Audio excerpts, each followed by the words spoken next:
Hey folks, I'm just driving to the office. Uh, just a bit of an awkward start to the day. I'm just going to, or I guess I'm leaving Crumble Cookie to bring in cookies to the office. Figured I'd try and do something small just to do the promo celebration. So, just a little thing. I'm gonna go to ExperiencedDevs for a topic. This one, I'm not gonna like hyper focus on their specific situation. I'm just gonna talk about this a little bit more generally. And the framing of the post is around like how to manage stress as sort of like a lead on a project, right? So we'll go through that. I think this is something that many people will experience in their careers if they're sticking in software engineering. You'll eventually hit something like this where as you grow in seniority, you're responsible for more and more things, more ambiguity, more scope, that kind of stuff. And yeah, it can be kind of scary. So I wanted to talk about it because I think I don't know exactly the things I want to touch on yet, but I'm hoping something useful comes out of my face at some point. So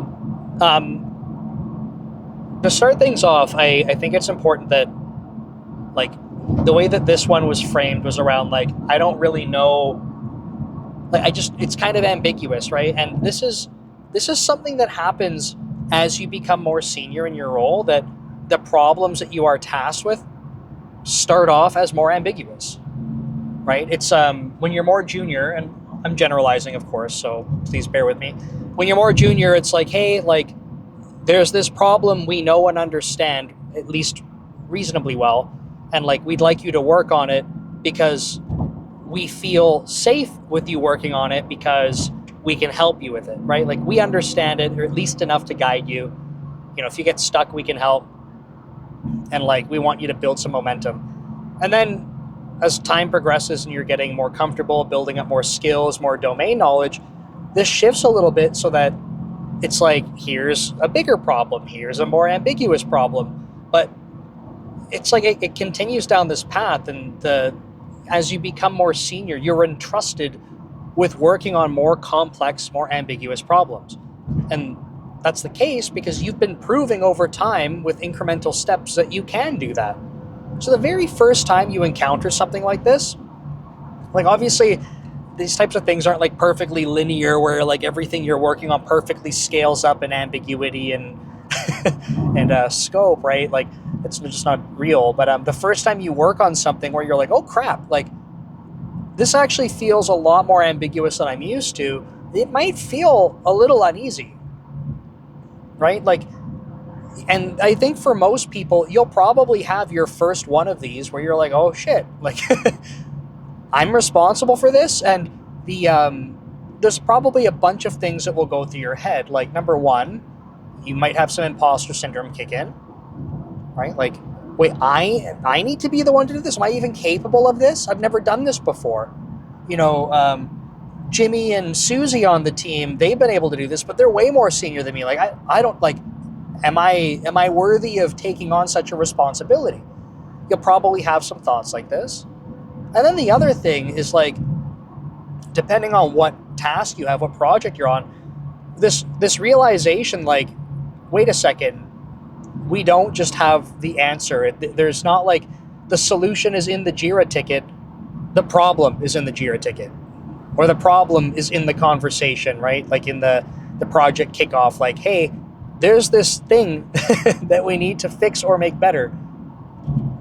That's how it starts, right? It's ambiguous. The solution is not well understood. And I would hope for most people that when you're going through this, that there is some type of scaling to this, right? Like it's not the first time you do this.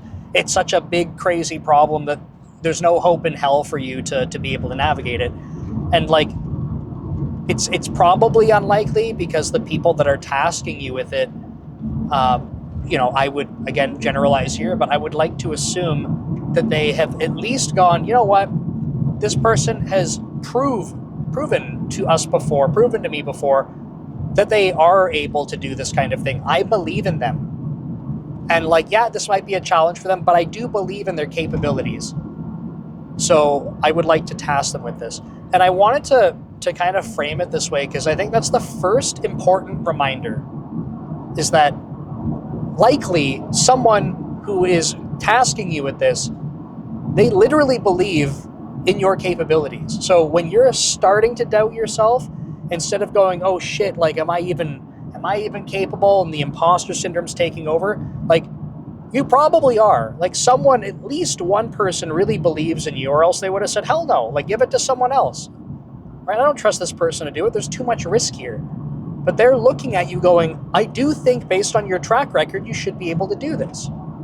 So try to keep that one as a reminder. I know that it's not going to like cure your imposter syndrome, but like just I'm saying it out loud so that hopefully that, you know, if you're experiencing imposter syndrome, whether it's now or at some other point in your career, like it's one more voice in your head to try and help you, right? Like remember, someone believes that they have confidence in you to do this. Okay, so that's one part. The next is like, well, how do we navigate ambiguous problems? Right? There is a thing that needs to be solved. If you don't yet understand the problem space, step one's clarity. Right? You are an engineer. You are resourceful. You get to the bottom of things. You seek to understand. You're curious. We got to solve this problem. Okay, well, like, what's the scope of this? Like, tell me more about it. I need to understand it more deeply. I need to understand what we're actually trying to solve, not just taking things at face value, not just making assumptions about them and then going off to go do whatever. It's like, you need to understand the problem. And that might seem kind of scary, right? Because you're like, oh shit, this is new. I don't know this. But this is going to keep happening. So like building up that comfort with like, hey, I don't know this, but every time I'm in a situation where I don't know something, what do? Well, instead of running away from it being like, oh no, something I don't know. The only way that you've gotten to where you are as an engineer is because you have been curious. It's because you learn things, because you do seek to understand how things work. So you have a new project that's a little bit ambiguous. I understand that might feel stressful and that might seem like new and kind of scary. But like, if you don't understand what problem you're trying to solve for, start with getting clarity. Try to understand the problem space. Right? I give you a quick example. As an engineering manager, when I came into Microsoft, my professional career had, since university, had only been in digital forensics at one company. We built desktop software. When I was hired at Microsoft, I was managing part of the deployment team for Office 365, and we deploy hundreds of services across the planet. I had literally never deployed services to data centers, ever. My first task was around reducing the amount of downtime that we experience when we deploy software. This isn't quite the same as like, oh, just spin up a VM. Slightly different world. So, like, I've never done this before. I've never had to do things at scale like this. So, I have to start by understanding the problem, right? My manager is super helpful. He was like, hey, like, I believe that this is feasible. This is sort of like it's not groundbreaking in terms of the team has never worked in the space. Here's sort of like, it's not necessarily an incremental improvement, but here's something familiar to the team, and we want you to go drive this effort to reduce this cost. Great, okay. Sounds scary to me, right? I have never done this. What's step one? Well, why are we reducing downtime? Like, help me understand this. I want to understand the problem space more. Oh, when we're deploying things through this mechanism, there's downtime, and that means the machines aren't actually being used for why we buy them. Okay, well, why do we buy them? That's to serve compute and storage for Office 365 products. Okay, so when they're deploying, they're not being used. Okay, this problem space is making a little bit more sense. Cool. Okay, like, I'm new to the team. How do we deploy things? Let me understand that. Oh, there's different ways to do it. Cool. At least let me get a broad overview of that. Okay, now I'm starting to understand this more. Cool. Where are we at? What's our deployment time right now? Oh, we don't have like week over week or daily like metrics that we can trend like this. Okay, we have some gut check. Okay, I have a rough starting point, but I know one of the first things I need to do if we want to be data-driven is we need data, right? So I can start carving this path, because if I know the end goal is to reach some percentage in reduction, I can't prove it unless we can measure it. And then we start chipping away at it.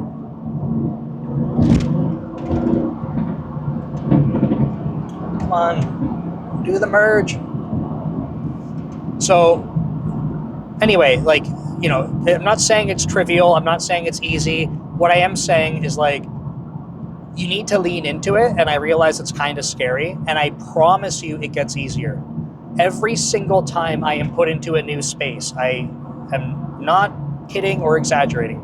Every single time I'm put into a new space, I have this exact same feeling where I go, oh crap, this is new. I don't know it. And I have the imposter syndrome kick in, right? Like, I don't know this. And then I have to keep reminding myself every time this happens, what do? You don't know it? Start understanding it. Okay, so I'm not a therapist and I'm not a psychologist, but we spend a lot of time like creating problems that don't actually exist, right? So the person who wrote this Reddit post, they're talking about like literally feeling sick to their stomach, not being able to get out of bed because they're so stressed about having to take ownership of this. And like, I'm not saying that they're not allowed to feel that way. Like, I get it. I understand that like stress can be like real, right? Like you can have real physical responses to that. But what I am going to call out is like a lot of that is fabricated in this person's mind. Okay, so, and I'm not trying to diminish their feelings or anything like that. I'm trying to literally acknowledge that it's normal to have a physical, you know, response to this kind of stuff. But what's happening is that they're dwelling on like, I don't know, how am I ever going to do this? But like, they're literally living through the worst case scenario on repeat. They're dwelling on it. It hasn't even happened. They start like living out in their mind, like, oh, I'm not going to be able to do this. I'm going to look stupid. I'm going to get fired. It's going to be embarrassing. Like, none of those things have happened. Right? But you are living them and experiencing them because you are imagining them. So I'm very guilty of doing this, by the way. So I'm talking about this from the perspective of someone that does it. But it's a little bit easier for me to just like talk about it as a third party. So I just want to like call it out to you that, you know, use it as a gut check if you're like doing this dwelling, or you're having like this vicious cycle of like psyching yourself out and you're not worthy and you're stressing. Like, you are probably fabricating a lot of that in your head. And it's okay that you're having those feelings, but you have to start breaking the cycle, right? Like, I don't know how this works. I'm going to fail at this. Well, if you don't know how it works, like, really, like, what do you need to do to start understanding how it works, or what the challenges you're trying to accomplish, right? Ask questions, start digging into things, start networking, start understanding who your subject matter experts are to engage with. Go through these steps and you'll start seeing that you're in control, right? As an engineering manager, like, I'm not given tasks where my manager's like, hey man, like, here's a thing you got to go do. And like, I expect that you sit down, you know, lock yourself in a room and go figure it out. Like, absolutely not. I work with other people to go figure that stuff out. In fact, it's expected that I work with other people.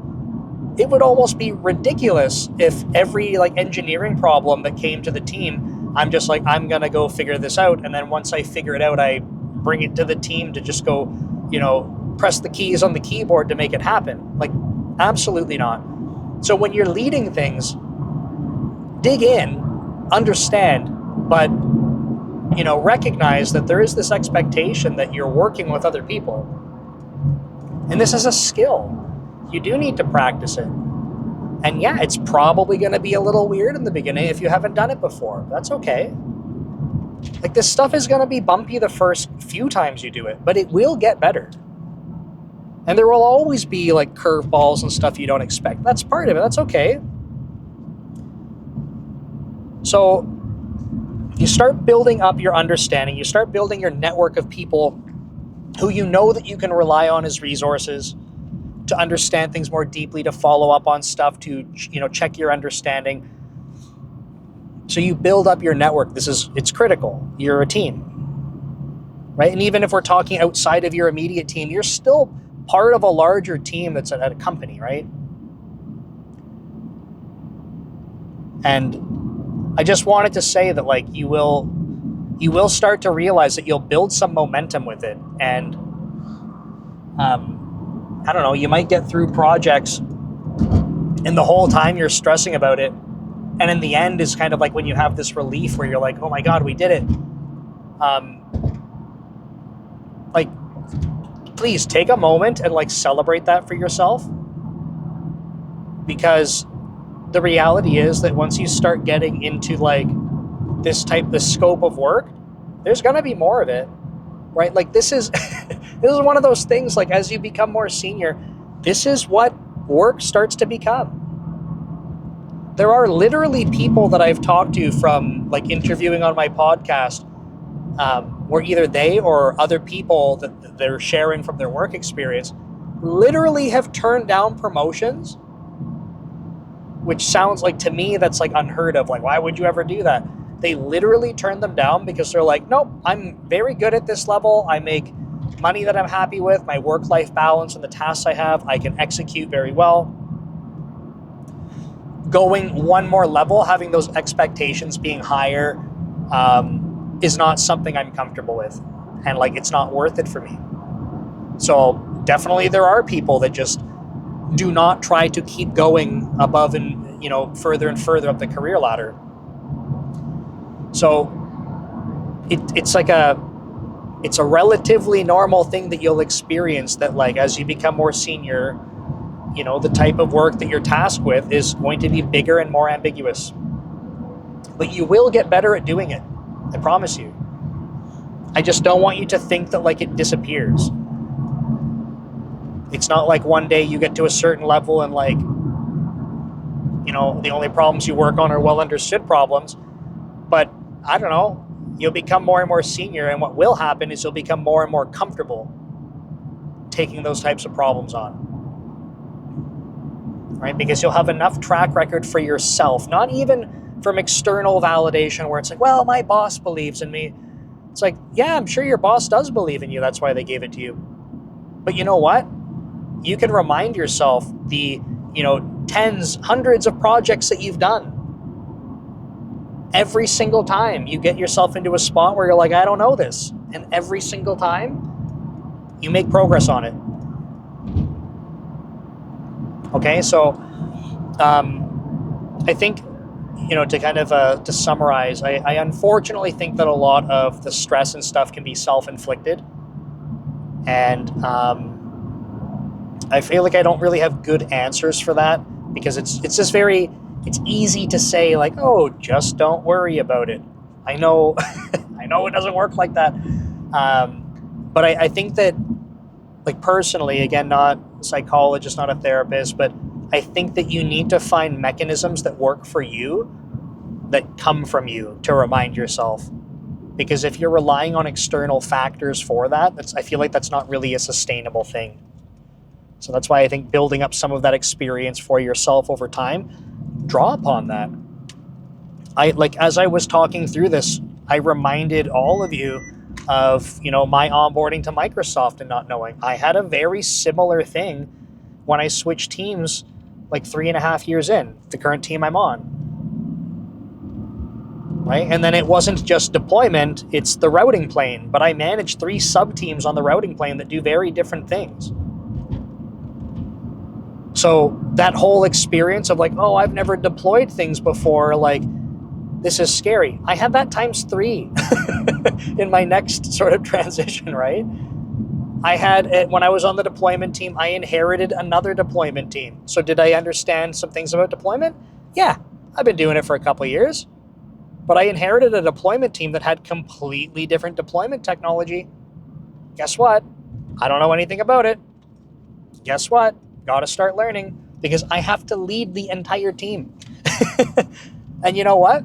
I think one of the things that worked really well with doing that was being transparent with people, right? Like, yes, this is my new responsibility. No, I don't have all the answers and I don't want to pretend to. So please, I'm here to help all of you. I'm here for this to be successful. So I'm going to have questions. Please help me help you. And we'll do awesome work together. And I had, I think personally, I feel like a lot of success doing that. I had great people to work with, super helpful.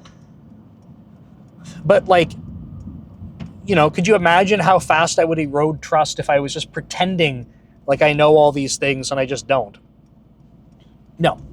Gotta ask, talked about this recently, gotta ask the stupid questions, right? But like, I gotta ask them so I can learn. So it does get better. I can promise you that. Are there going to be curveballs and other fun stuff along the way? Absolutely. But it gets better. So I think that's it. I'm at the office now. I'm just going to park. I wanted to remind folks, come on, is there no good spots? Come on. Man, bullcrap. I got to park between cars and get my door dinged.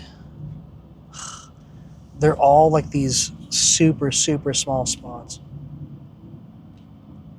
Gross. I got to do another lap. I'm going to remind folks, this is Code Commute, but I have other YouTube channels. So if you want to learn C# programming and C programming tutorials, you can check out DevLeader. That is my main YouTube channel. And I have a couple others. I have the DevLeader podcast. That's where I interview other software engineers, hear about their career journeys. You can see just how many people have like completely different career journeys and still are very successful. And I also live stream every Monday at 7 p.m. Pacific, usually going over a topic from Code Commute. So you can check that out. And then I also have DevLeader Path to Tech. And that's where I do resume reviews. So you can check that out. And I'll probably have some other type of content in terms of breaking into tech, but right now just resume reviews. So thank you so much for watching. If you got comments, questions, leave them below or go to codecommute.com and you can submit anonymously. Take care. See you next time.